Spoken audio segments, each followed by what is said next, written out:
Cuaca ni masih hujan rintik-rintik, jadi kita ambil cili je lah hari ni. Sebab saya nak tunggu panas, macam tak ada panas pula, tak ada sinar pula. Jadi kita terpaksa lah ambil.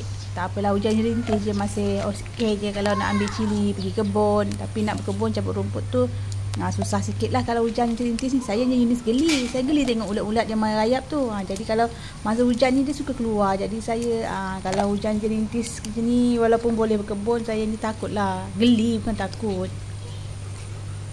Tengok cili saya ni banyak kan.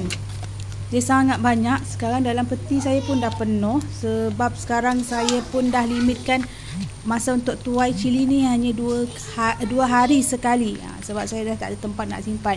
Saya dah bagi jiran.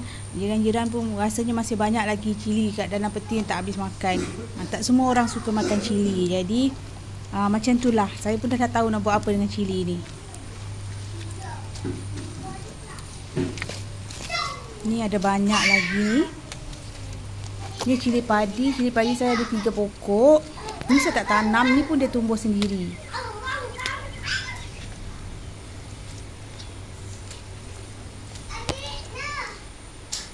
Tengok ada banyak lagi.